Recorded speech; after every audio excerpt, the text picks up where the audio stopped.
In the end, Siegel was the one to finally thwart Dwyer.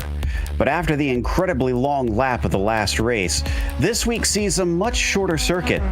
That won't mean that it'll make things easier for the drivers. Plenty of tough corners are packed tightly into this Georgia track. We'll see who's able to master it as we get ready to watch round 5 of the Turn 2.0 Flying Huskies. And you'll see it all live here on the Global SimRacing channel. Hi, I'm Joe Peak, and with me in the booth is DJ Clark. Behind the scenes is our director, Sean Crackers Ambrose, and he's using cameras provided by Dougie Beard. Road Atlanta more often sees tin tops than it does open wheelers, but they should still feel right at home here. Let's head to our track guide to learn more about it. Welcome to Road Atlanta, the scene of incredible sports car racing for decades and the home to the Petit Le Mans. This is a track that has proven itself to be worthy of attention on a world stage. With it being situated only an hour northeast of Atlanta, Georgia, the circuit is in a prime location. But despite its flagship race, in contrast to the real Le Mans, the full course is a measly 2.5 miles long. The club layouts also clock in at just under 2 miles. Packed within this small lap length is a series of technical and challenging corners, some of which can be race-ending even when small mistakes are made. Turn 1 is a fast sweeper which compresses the car into the track, but the high speeds mean that when you go off, you typically go off in a big way. Turn 3 is notorious for its curved entry into a blind apex. Too far inside and you face a cut course penalty. Too far outside and you're likely to spin out. Then there's the unassuming Turn 5. The wide curving lures you into getting greedy, but the close walls on either side gobble up cars and spit them out as a crumpled heap. With all the tricky fast turns, that's not to say that there aren't passing opportunities. The main one comes at the chicane at the bottom of the backstretch. The huge downhill drop into the turn makes outbraking yourself quite easy though, so be careful. The whole thing wraps up with the frightening final corner. With nothing but a giant wall right to the outside as cars fly through at high speed, it's not often that wrecks are small. Boasting a wide swath of series over its history, everything from NASCAR to Indy Lights and of course IMSA, the main use of the track is SCCA events and driving schools. No wonder this place is popular both in real life and here on the iRacing service. Fans will no doubt get to enjoy many more years of action at this incredible track.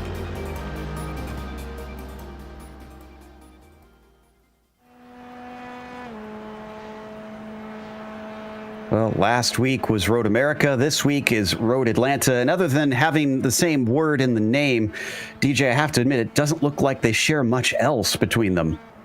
Not really at all, Joe. At Road America, you saw a lot of good overtaking zones and a lot of sort of traditional what we think of for open wheel circuits on the track map. Here, it is very, very different. These drivers in these Formula 3 cars, it's going to be especially tricky running from Turn 1 all the way through the S's in Turn 5. In tin tops, it's very difficult, but you're able to sort of feather off and onto the throttle, get a little bit of brush braking to help you out. But with the increased downforce and speeds in these F3 cars, it's going to make things all the more challenging. But like Road America, you do have a very, very good opportunity to make a heavy draft pass, and that is going to be that run out of Turn 7 all the way down into Turn 10. But the biggest thing that these guys are really going to have to keep in mind is this is an incredibly narrow track for the most part, specifically that first sector of the lap. Anybody that tries to go for a pass in there, be warned, it could catch you out more than it could gain you an advantage. It certainly has caught out its fair share of drivers over the years, but before we get to the drivers out on the track, I want to remind you of some of our sponsors, including Norsled. They are a non-profit animal welfare organization dedicated to rescuing, rehabilitating, and finding homes for unwanted, abandoned, and abused husky dogs. Today, every Flying Husky Racing track day or car benefits Norsled with a portion of the proceeds donated to them. Even if you can't adopt, you can still help and ensure care for these amazing animals through your support. Save a Husky. For more information, contact Todd Curtis at Flying Husky Racing through email at todd@flyinghusky.racing. Flying Husky Racing is a car club based in the Pacific Northwest that delivers premium track days and car events for automotive enthusiasts. FHR is dedicated to safety, development, and building community among members and participants. Find out more on the web at flyinghusky.racing. Flying Husky Racing, track days are the best days. And of course, heavily involved in the series is Turn 2.0 Drivers Club. It's a car club based in Northern California and founded in April of 2020. The club runs approximately 20 private days a year at Sonoma Raceway and Thunder Hill. It was created as a private exclusive membership club designated for or designed for and by race car, track day, and enthusiasts that share like-minded values. These include safety first, camaraderie, fairness, diverse interests, love of cars, and a desire to learn and grow as drivers on and off the track. Have fun, be safe, and go faster.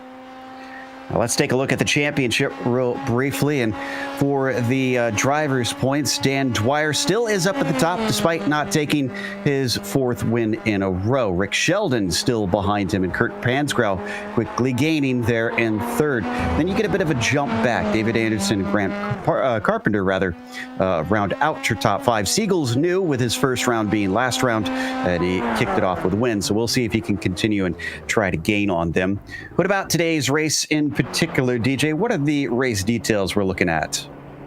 Well, Joe, this is the official thank you, Georgia. You know what I'm talking about. Formula Fest here at Road Atlanta. We are going to be racing those Dallara Formula 3 cars, so the European type models out on track. Everybody in the minute of a 10-minute solo qualifying right now, and that will be preceded by a 20-minute race out on track. Now, this is going to be important. We talked about how tricky this track can be, and it's the main reason why you cannot really actually run these cars here in real life because the walls are so close to it. Fast repairs are available, so you make a mistake, you're going to walk into the walls. You will be able to get a fast repair if available. Looks like most of our drivers have finished up the qualifying, which will end in just a few moments' time. Quan Chow, the last one, trying to get a clean lap in, but Kurt Pansgrau currently holds the provisional pole. That'll be interesting. Dwyer doesn't seem to like this track as he sits down in sixth. Chow actually puts one in at a 129.5. That'll put him in a 10th, just ahead of Hollers.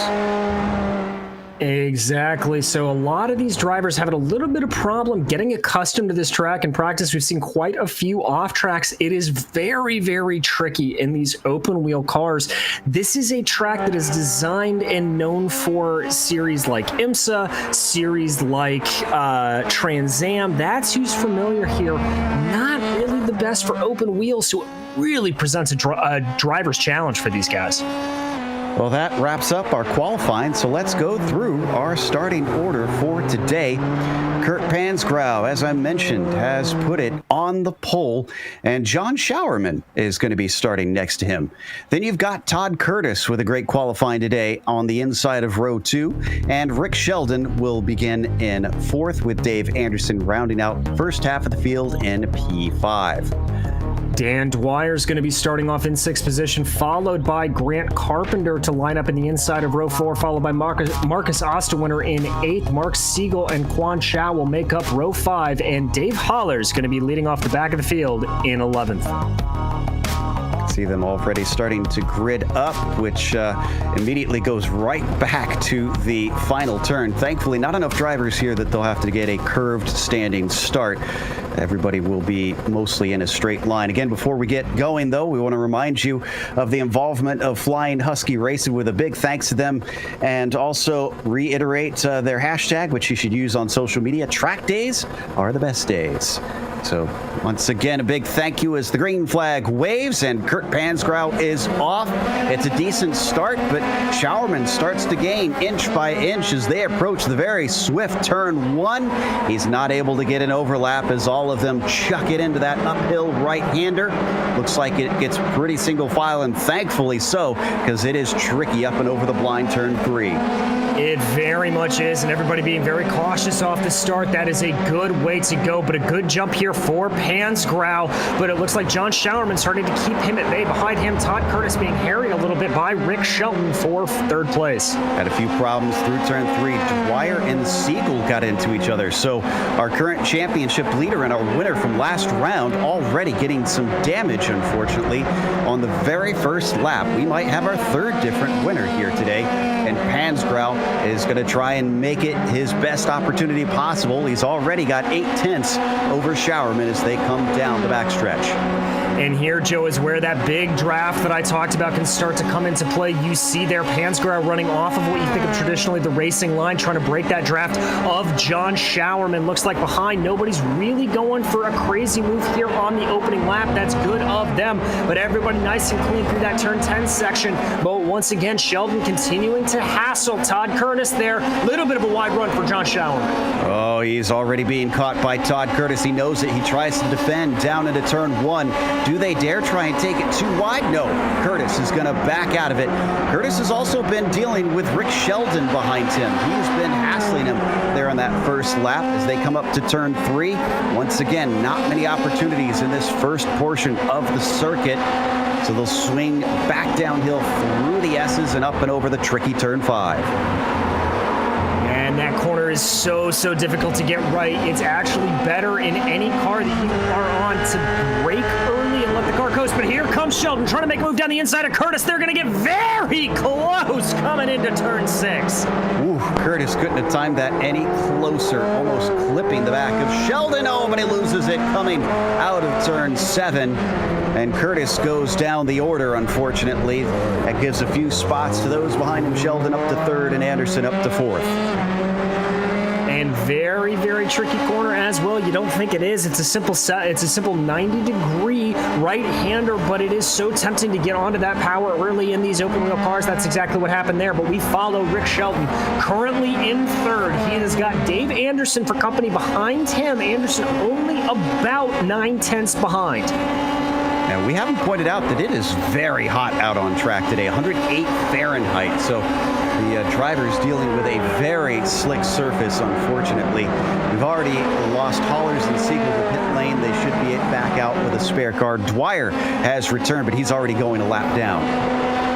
And there you see Dan doing a great job of staying out of everybody's way, even if you are a slow corner, getting too wide there through the S's, through that turn 2, 3, 4 complex. It is absolutely difficult. But here we continue to follow Rick Sheldon trying to build out that advantage, but Dave Anderson doing a very good job of catching him behind him, and now we ride on board with Grant Carpenter, who's trying to chase in Anderson. Since for 4th place, they're starting to drop off of 2nd. Remember, they were close behind Showerman before, but he made that mistake at the exit of the final corner. A little bit of a mistake there, almost, it looked like, for Anderson. He was very wide out of 7, but Carpenter's not gaining as quickly as maybe he'd like. He is picking up the slipstream. Let's see if he tries to stick his nose in down into the chicane. Coming up to that gearbox, he might be able to have an overlap. No, he's going to brake early. Yeah, and you can see there a little bit of good defensive driving from Dave Anderson, just moving that car ever to the right. Some of us may call it a little bit of a Pruitt fade, as it were, just trying to slowly break that draft, and he did a very good job of it. Well, the battle will continue on, and they spread apart that last few set of corners, unfortunately, seeming to really separate them, as Sheldon, Anderson, and Carpenter all at least 3/4 of a second until now. Poor run through turn 3. Anderson maybe with a slowdown as he easily lets Carpenter through. Yeah, Joe, I think slowdown has to be the opportunity there. Going back and checking the replay very quickly. I'm not sure where he may have picked it up necessarily. But, yeah, I think that was just a bad exit. Oh, interesting. Whoa, as off course goes Carpenter. He keeps it out of the wall and actually goes behind the tire barrier. He's going to have to take the long way around. There he reappears. Finally loses a number of spots. I think he just put his wheels off into the grass. Let's take another look at it. And so here you go. Yep, just gets off onto the dirt, and once those left side tires are off on there is almost absolutely no grip at all. So it takes a little bit of an improvised line there. Shades of Kimi Räikkönen at Brazil a couple of years ago, taking the unorthodox path. Eventually found his way back, and he returns in 7th behind, remember, Todd Curtis, who was a little bit higher up at the start of this race. The 72 has found his way up to 6th. He qualified in 3rd, so he still has some room for improvement to get back to where he gridded up. He has indeed, but he is looking like he is charging right now. He is about a second a lap faster than Marcus Osterwinter ahead of him. Osterwinter currently your biggest mover on the field. He is up 3 positions, but he is getting closed in by Todd Curtis. Looks like we've now got Mark Siegel back out on track and Dave Hollers, although Hollers is already off in turn 1, so apparently struggling today. And we watch from on board Todd Curtis. 72 comes up to turn 7. Also a very blind crest through there. That's the one thing I always hated. The car just never seems to want to turn in. Yeah, it's very tricky. It's slightly off camber, so it catches you off guard. Very easy to get that wheel spin through there, and especially considering that turn 6 right before it is such a high-speed corner. When you're coming through there, you want to try to maximize as much speed coming through there to keep your speed up from that straightaway beforehand, and then immediately, almost exactly as you get the car straight, you've got to get back onto the binders and try to wrap it around. And then because you have such a long straight down to turn 10, you've got to try to maximize it. So it is just absolutely critical to get right, but so tricky to do so. This is a driver that maybe would have wanted a tin top out here today, as he tends to drive Porsches, both in his daily driver and as his track car. But Curtis has got to deal with open wheels today. Let's take a look at Kurt Pansgrau after he took off from the pole. He's never looked back. It's 3 seconds back to Showerman. But from looking at the lap times here, Showerman a 1:16.3 last time through. 1:16.8 for Pansgrau. So John's actually on it and is gaining on him, at least for that last lap. Let's keep on it. Let's see what the comparison is going to be this time through. There you see the past few laps. Schaumann losing at first. That positive means that he was slower, and then he gained about half a second. Here comes Pansgrau, this time across the 16.5. Showerman, 16.2, another 0.3 quicker for the number 4. This is exactly what John Showerman needs to do, and there you see it, the fastest lap of the race with 1:16.277. So John Showerman trying to push that car through. Ooh, there you can see a little bit of front right lockup from Showerman as we ride on board with him. He is absolutely hustling this car down. You can see the car compress as it comes through the S's, brings it back up, takes a little bit of curb there on exit of turn 5 for the quick blast of power down to turn 6. He's still a little bit of ways from Pansgrau. Let's duck back to Osterwinter and Anderson. This is for P4. I think Osterwinter is another one that is gaining. He set his personal best last lap at an 18.9. Anderson with a 1:22.2. So yeah, he is absolutely gaining hand over fist on this Hot Wheels liveried machine. He certainly is, and the effective draft range for these cars, Joe, is going to be about 1.2 to 1.4 seconds. So he's got to pull up a little bit more to get that right, but he is certainly gaining. Right now, it is about 2.2 seconds where he stands. Now, he could be a little bit tricky here, because if you see a second car as we look over the rear wing, that is Dan Dwyer, and he should be a little bit faster than Osterwinter. If he overtakes him, I wonder if Osterwinter can maybe try to latch onto his slipstream and gain a little bit of time lap after lap. It wouldn't be a terrible idea. The only area that I'd be a little bit worried about is coming down through the S's. That's a high downforce, high speed section where you really need all the clean air you want on the front of that wing. But certainly if he's able to pick up a draft coming out of turn 5 and out of turn 7, that'll be to his advantage. Lost a little bit of time there, unfortunately. That last lap, not too good for Osterwinter, a 19.3. And Anderson picked the pace back up big time, a 17.7, his personal best, as they hit the halfway mark in this race. 10 minutes left to go. This sprint is already nearly over. It is, and Dave Anderson certainly knows that. Just trying to hustle it out of there. You see bringing the car as wide as possible and then hugging that slow, sweeping, steady left-hander as he makes his way down the backstretch. This is where you get up to full power, bringing that car up to about 145 miles per hour right there before diving down the hill and hitting the braking zone. It can be a little bit tricky there, the weight of the car wanting to push you forward a little bit, so you've got to be a little sensitive on the brakes to make sure you don't lock up the fronts. Meanwhile, checked back in on Pansgrau and Showerman, another half second faster, and both of them hitting personal bests once again, with Showerman being the first driver to break under the 1:16s during this race. John Showerman has the bit between his teeth here. He's got that gap down to about 2.1 seconds as they work their way on to the back stretch. Here he goes. This is where he's got to just absolutely start to hustle it, try to be a little bit later on the braking, try to maximize everywhere he can. Down to 2.2 seconds. And I think my dad would certainly be cheering on Showerman. Part of that Honda S2000 fan club. That is the daily driver for this number 4 car. They come up and over the hill. Here we go. Another lap time. Let's see if this was quicker for Pansgrau. Can he finally respond? It was a 16.2, another quickest lap of the race for Kurt, but not for John Showerman. 16.1, 1/10 quicker. Minimal gains, but still making his way towards that number 7. He is, and Joe, looking at these lap times where Showerman's really gaining is in that first sector. It's the run out of turn 1, up through 2, 3, and 4, and down through the S's. It looks like Pansgrau was able to get a better launch off of the corner of turn 7. So if here Showerman's able to catch in these next minutes, but it looks like Showerman's had a big problem there, dropping back to a gap of 3 seconds. Absolutely. Also, I can report that Dan Dwyer is not going to get back to not going to be able to get back to victory lane, as the number 8 had another hit with the wall, unfortunately, is back in pit lane.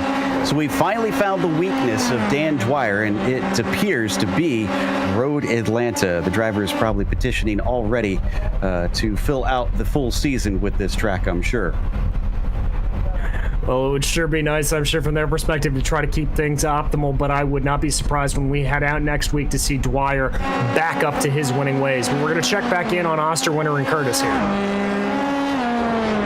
Indeed, this is for 5th place. Curtis has got it within 1.7 seconds, still slightly out of that range, unfortunately. So the number 9 will keep him at arm's length. As we watch this, a quick note as well in the championship, Sheldon, who is behind Pansgrau, Sheldon in 3rd, Pansgrau in 1st.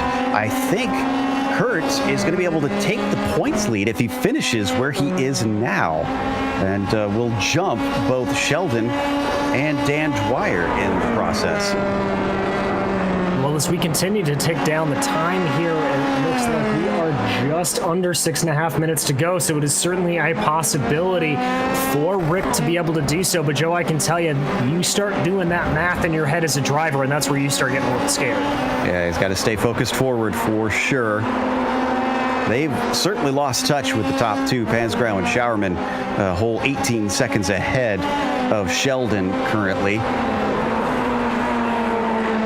They come down and through 6 and 7 one more time.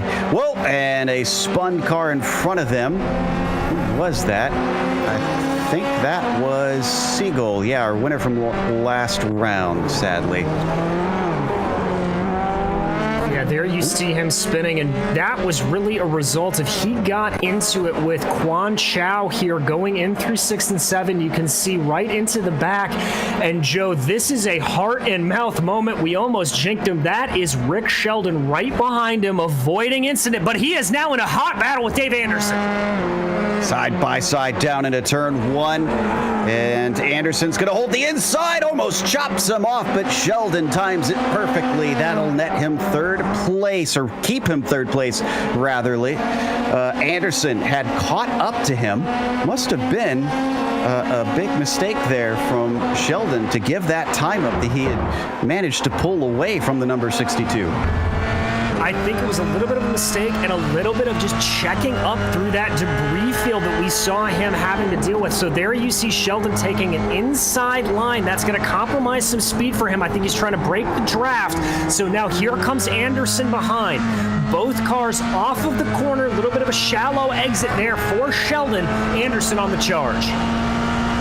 He's going to get a great tow. Where does Sheldon place the car? He holds the middle of the track, and he looks very slow in a straight line. I wonder if he's sporting some damage we can't see. Anderson easily passed him. Yeah, it just looked like he was standing still there, but a little bit of a lockup from Dave Anderson ahead of him, but that doesn't look like it's going to hurt him too much coming out of turn 10B. He is absolutely going to pull away.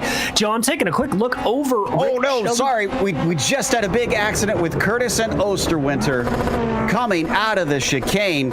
He was getting close. Todd was looking at potential passes in places, and then Marcus just slips a wheel off, and the two are unable to avoid one another. Here's the replay. All right, so here we go. There you see Curtis behind. Marcus comes in, gets down, and there it starts to slip away onto the grass. And oh, Todd Curtis absolutely nowhere to go. Well, there's a really good example right there. Goodwill cars don't race here very often. That would have been a very painful hit in the concrete. Yeah, very, very painful indeed. As there you see both cars pretty much terminally damaged there, so that is going to be an end of their race. That leaves our closest battle between Sheldon and Anderson, but it may not be forever because Showerman has cut it down to 1.5 seconds. So first and second and third and fourth continue to close in together. We thought there was some damage on Sheldon, that maybe he was slow in a straight line, but suddenly it looks like he's found his legs and he's not falling back from Dave. So not sure what was going on there, but the 63 is back on it. Yeah, I keep trying to look over that car. The only place there may be a little bit, no, you know what? There is some right front wing damage on Rick Sheldon's car. Okay, so maybe that's what's holding them back, at least on the back stretch, but maybe not many other places. Are you sure that's damage? Because I know he has a little bit of black usually on the rear of the car. Yeah, Joe, it's just very slightly deformed. I think that's why it took me a minute to get it. I was looking at that for a couple of laps trying to figure it out, but just a hair of damage, not going to slow him down too much, but here he's going to pull up in the draft, see what he can do. Well, he's going to hope he can pull up in the draft because, again, we saw it looked like he was quite slow. Yeah, he's still dropping back. Even with less than a second gap up to Dave Anderson, he's not towing. This has got to be extremely frustrating for that 63. Yeah, and I have to think that may have been a little bit of damage when he was coming through that turn 6-7 incident with Chow and Siegel up ahead of him. But he is trying to fight on valiantly. The one good thing that he has is Grant Carpenter is about 20 seconds behind him, so he at least has a sizable gap back to 5th place. Schaumann just got one of his best runs onto the backstretch. He's now within 0.9 of a second of Pansbrow. They're also looking to lap Mark Siegel, and this is do or die time. They're going to come across and take the white flag here. So if Showerman does have something, he's not going to have many chances to make it work. He's not, but I think he got held up ever so slightly there coming into turn 10. It looks like Pansbrough had to get on the binders just a little bit earlier than he wanted. That is Siegel coming over right there as they cross over into turn 1. Oh, gonna be given space, but just barely. That was brave stuff from Showerman as he comes back up the hill into turn 3. He's taking a lot of curve, and he looks a little out of sorts, but he somehow manages to take it through the corner successfully. He is just chucking this thing through the course. Can he use use that to his advantage. Oh my goodness, he is very close now. Looked much better up and over turn 5. Can he get a move down into turn 6? He could give a chance back in on the back stretch. No, he's going to wait patiently. He's going to look for the slipstream. This is the last lap, and this is the last chance for the number 4. What does he do on Kurt Pansgrau? And how does the number 7 defend? Does he hold the left side? Does he hold the right side? It's a chicane, and it could go either way for him as he gains Showerman, picks the left side, looks for the inside of the first apex. They're going to be wheel to wheel as they come down to the braking zone, and it's a game of chicken. A little bit better at first for Pansgrau, but it goes back in favor. Oh, and they come together, getting into the back of him. Showerman somehow holds onto the car, and with damage on the front, Pansgrau watched John Showerman take the win here at round 5. Pansgrau settles for second. And that is how you send it, Joe. Great move from John Showerman to take it into that last sequence of corners, as now we pick up Dave Anderson after that charge down of Rick Sheldon for third. It looks like Sheldon a little too far back. The straight line speed is just killing him. But how about this for Dave Anderson? From 5th on the grid to finishing on the podium. Nice run for the 62. Sheldon recovers for 4th in the end, back to where he started. Last one on the lead lap, going to be Grant Carpenter with a top 5, it appears. It is indeed, and Rick Sheldon looked like he had a little bit of problem coming into turn 10. He just locked it up, spun off a little bit, but he had such a big gap back to Grant Carpenter. There you see Carpenter coming across the line for a well-deserved 5th place. That'll take us to a quick break here on the Global Sim Racing channel. We'll come back with the unofficial results as well as driver interviews, so stick around.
welcome back to Road Atlanta. We just watched round 5 of the Flying Husky 2.0, or the Turn 2.0 Flying Huskies, excuse me. And John Showerman is our third winner of the season, managing to hold off and just barely pass in the final corner, Kurt Pansgrau. Kurt was on the pole at the start, and he was quick early, but couldn't keep up the pace. Dave Anderson gets a well-earned podium, with Rick Sheldon finishing in 4th, and then Grant Carpenter rounded out the top 5. Todd Curtis finished 2 laps down, had a good run early on, but suffered some incidents. Same with Marcus Osterwinter. You saw him have the big moment with Todd there coming up under the bridge. Dave Hollers down in 8th place, followed by Mark Siegel, and your multiple-time champion or multiple-time winner in the series, Dan Dwyer, not having the best of days. And then Quan Chow rounding out the back of the field in 11th. Looks like we have our second place finisher ready to talk to us. So we're going to pull in Kurt Pansgrau. Kurt, wasn't quite a victory. It was oh so close. I mean, talk to me about your feelings about just missing out on your first win of the season. Well, I mean, he was certainly a better driver than me. In practice, he was a good half second faster. So I was just waiting for him to close. And then a little bit of traffic there at the end kind of sealed the deal. Well, still, I have to say you ran a fantastic race today. Obviously led the vast majority of the laps. That's going to be some encouragement for future rounds. Yeah, I feel good about it. It was good and clean, and I 0 incidents too, so feeling good. Well, on that note, then, coming up next is Barber Motorsports Park. It's going to be another very technical track. You think you can maybe take it one step higher? I've never driven it, so I guess I'll find out here shortly. All right. Well, we'll look out for you, as that was Kurt Pansgrau, who finished second here today at Road Atlanta. Third place finisher Dave Anderson, gaining a few spots from others' misfortune, but clearly having a good time out there and managing to overtake Rick Sheldon along the way. Dave, looked like you had a little bit better straight line speed at the end over Rick. Yeah, Rick's car got damaged earlier on, so he was definitely not running his best laps, and so I knew I didn't have to do perfect laps. I just needed to not make mistakes. I think he had a little aero damage early on. Well, your assessment because of this track, because it looked like this was a very tricky one for a lot of drivers, which we kind of expected. It's an incredibly technical course compared to what we had last week at Road America.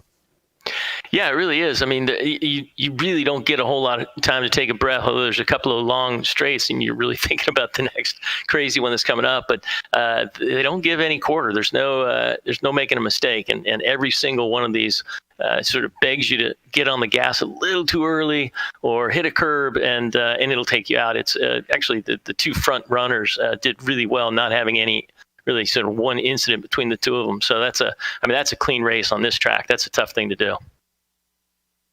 Well, I definitely think you should be proud of yourself managing to jump up those 2 spots onto the podium. Anybody you want to thank for today's ability to spray the champagne?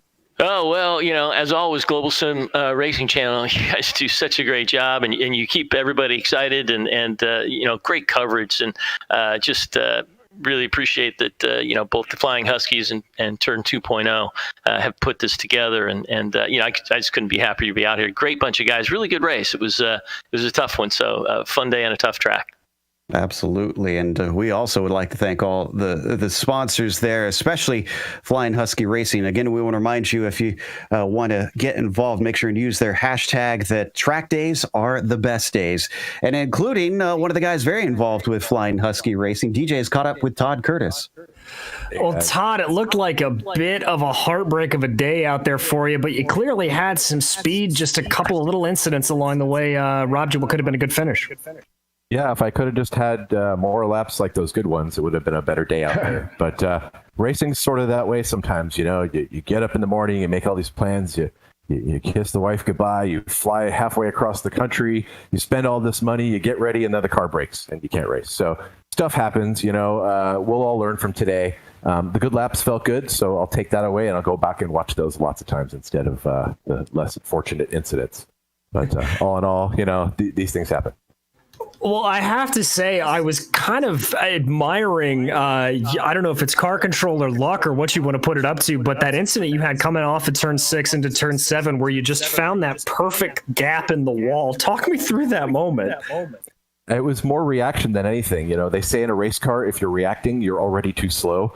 Well, I think I'm already too slow. So I reacted, and somehow I made it right through the keyhole on that one. So I'll take it. I didn't have such good luck out there otherwise tonight. It was a tough spot. So, you know, once in a while it goes the right way. I'll take that away from this race. I certainly would, and I think that's a good attitude to have about it. I want to turn quickly to Grant Carpenter, one of our other drivers here. Grant, you finished on the lead lap. Bit of a quiet quiet race from you, but it looked like you were just running clean and running good. It sounds like you're expecting a lot more from me there, but that's okay. I think I had one bad lap. I think I cooked turn 8 going in behind Dave Anderson, and that put me out of anything better. But I stayed on the lead lap and out of the pits, which was the goal. Well, I have to ask you, I know you were a big IMSA fan and you were going to a lot of IMSA races in the 80s. How familiar are you with this track? This one, not so much. I remember Riverside, Road America, Mid-Ohio, Lime Rock. Those are probably the ones I remember going to most. Well, then of that group, I have to ask you what your favorite one is. I would say probably Riverside for some reason. It probably wasn't the most scenic track, but I just remember, the 935s running around there, and it struck me as a kid. I feel you. Unfortunately, I moved out to California far after they destroyed that track, and it breaks my heart a little bit that they did so. Yeah, I'm probably aging myself, but I want to point out that I was very young at this point in time. No worries at all, my friend. No worries at all. And then I want to turn again to Rick Sheldon. Rick, you were running great in third place, and then picked up a little bit of damage. What happened out there? Well, I had a pretty good thing going. I think Dave and I were similar pace. I knew he was going to make a move if he could get one. And what happened was Mark came out on cold tires. I tried to communicate with him, but that didn't work or whatever. And he was racing that cold tire lap. And I don't know if he probably just missed the blue flag. So, I probably made a mistake going into 10. And I challenged him, but I knew I was going to back out. And I just wanted to see what he would do. And I thought he might go off. And what ended up happening was I just kind of got into the back of him. And at that point, I knew I was in trouble. And it was just a matter of Dave picking me off, man. And sure enough, like a good hunter, man, he took his aim and got me. Well, I have to say, you put up a heck of a fight on it. And I want to bring you back a little bit. You had the incident ahead of you with Siegel and Chow going in to turn 7. Yeah. Amazing incident avoidance. Talk me through that moment in your head. If I could remember it, I would. I remember the moment, but I don't know what the heck happened. All I know was it reminded me of a couple of the other things that have happened where I've got this nice 3 or 4 second gap and all of a sudden it's gone. And I thought Dave might run into the same problem, but he didn't. So those guys just kind of went out and it was like slow motion. I think I went through them. Did I go between them? Is that what I did? Or did I go around them? I think if I'm remembering correctly, you went to the left of Chow when he was on the inside going into 7, and then Siegel, I forget if it was left or right on the exit of 7. Yeah, it was like arcade night out there. It's a pretty good analogy. I like that.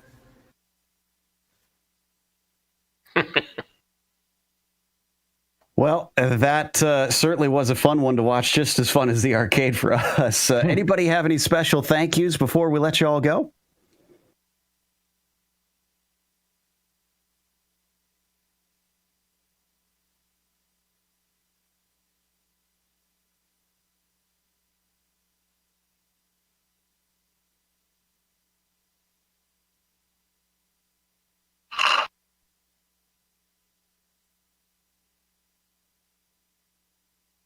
Oh, and we seem to have lost Todd in the middle of his pitch there. Oh, well, he's back. All right, go ahead, Todd. We had a little bit of a glitch there. Sorry, go ahead. Experiencing minor technical difficulties. I just want to say shout outs to NorSled, the Northern California Sled Dog Rescue, for helping all those dogs, and want to make sure everybody here knows what they're about. So check out their website at norsled.org. It's not like we make money off of this, but if we did, we would give it to them. So all goodness there. And thanks to everybody who came out to support us for tonight. This is a totally optional thing for everybody involved. Takes people away from what they're doing, and we have a lot of fun. We're getting better at it. We hope we're putting on a reasonable show for you, but we're getting better. So keep watching. Oh, it's fun to watch for sure.